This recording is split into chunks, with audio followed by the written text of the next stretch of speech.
श्रोताओं, आज शनिवार के दिन सुनिए शनिवार व्रत का महत्व, पूजन सामग्री, पूजन मंडप तथा शनिवार व्रत कथा। व्रत का महत्व।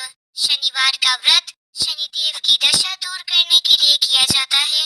इस दिन शनिदेव की पूजा की जाती है, जिसमें काला तिल, काले कपड़े, काले उड़द, काले तिल का तेल आदि उपयोग में लाए जाते हैं, क्योंकि शनिदेव को यह बहुत प्रिय है।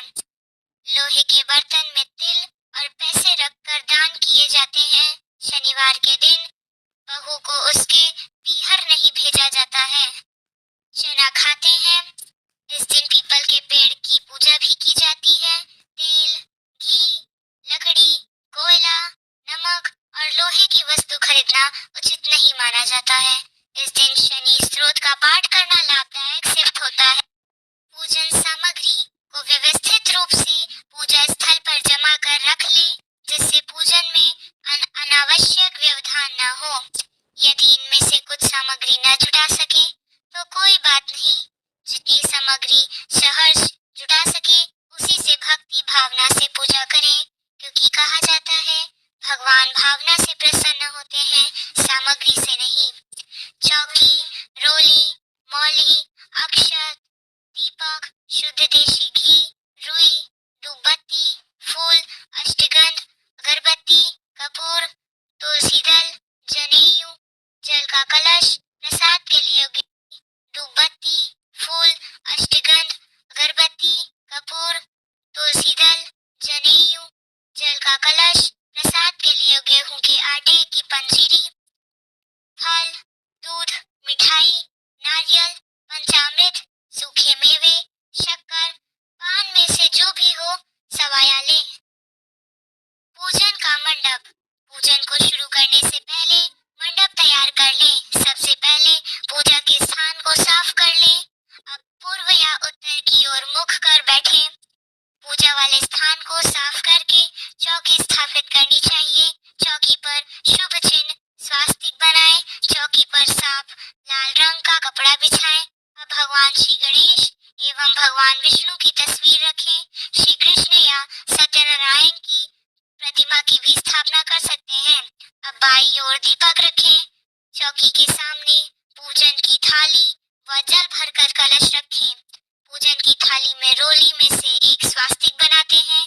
इस थाली में ही फूल, मिठाई, रोली, मौली, सुपारी, पान, चावल, कपूर, धूप, अगरबत्ती, एक दीपक, जल कलश रखें।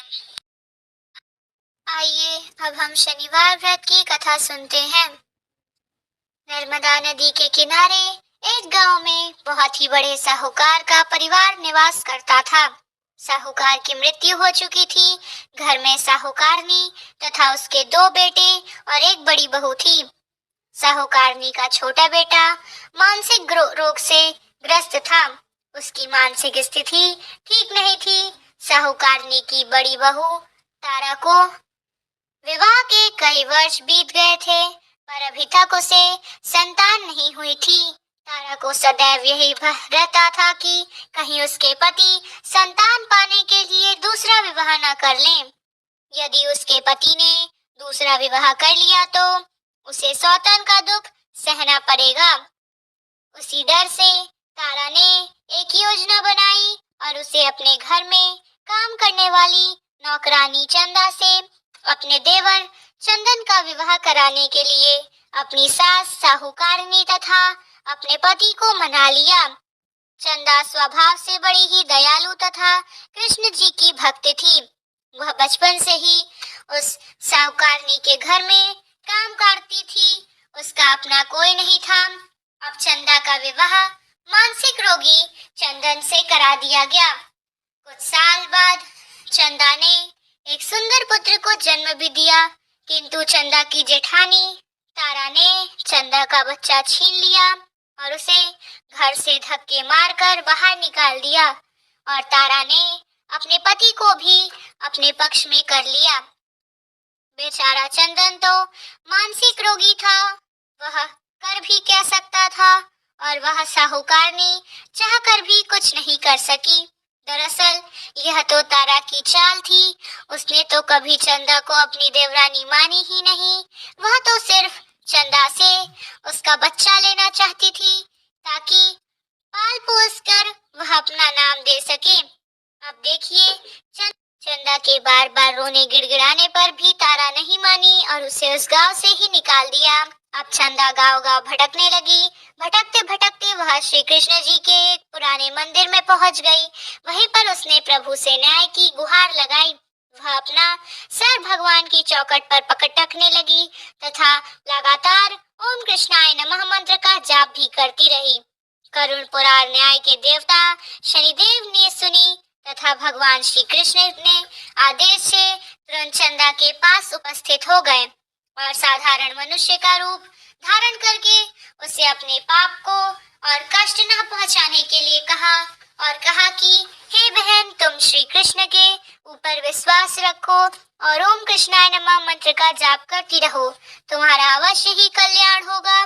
तुम्हें जो भी दुख है सब भगवान श्री कृष्ण हर लेंगे और शनिदेव की कृपा से तुम्हारा मंगल होगा।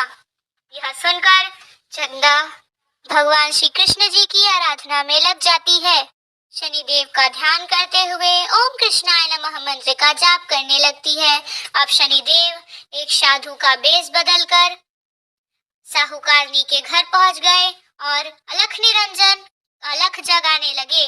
तब घर से बाहर साहूकारनी निकली और उसने भिक्षा देकर उन्हें प्रणाम किया। तब साधु रूपी शनिदेव ने कहा कि हे देवी, मैंने सुना है आपके घर में कोई मानसिक रोगी है।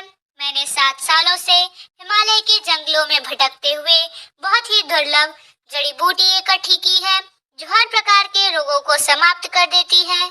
यदि आप कहे तो मैं घर के मरीज को ठीक कर सकता हूँ।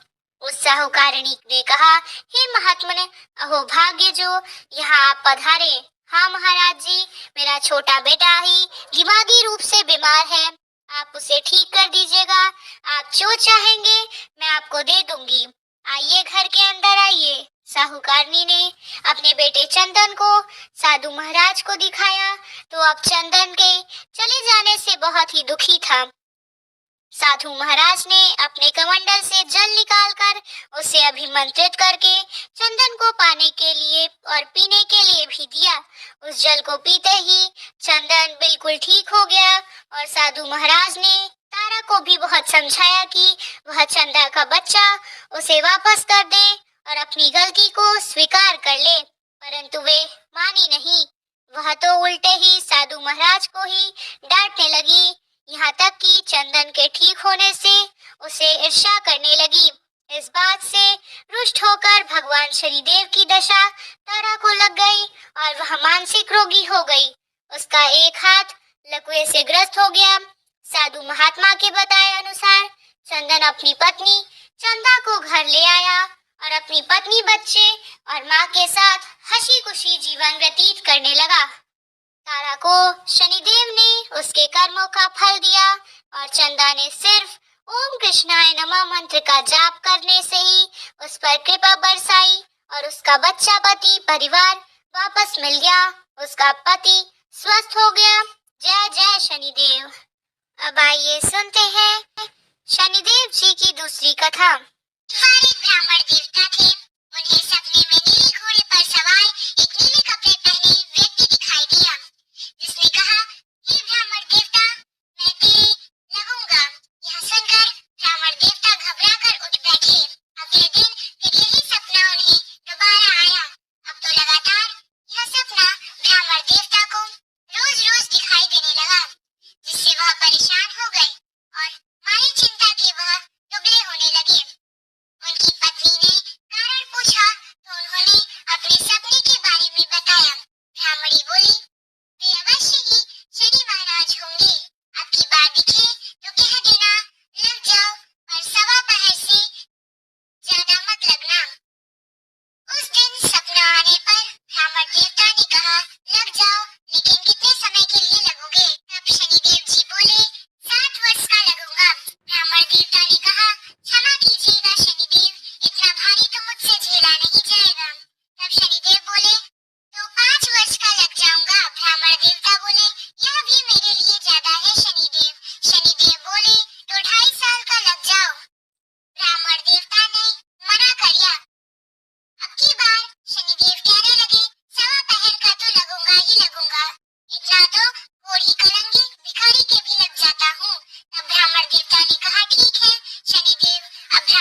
वापस दे दिया और घर जाकर ब्राह्मण देवता ने मदिरा काटा तो उसमें बीज की जगह हीरे मोती निकले।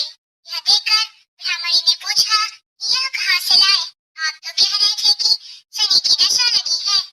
ब्राह्मण देवता ने बताया, भाग्यवान, जब दशा लगी थी मेरी मदिरा राजकुमार का सिर बन गया था।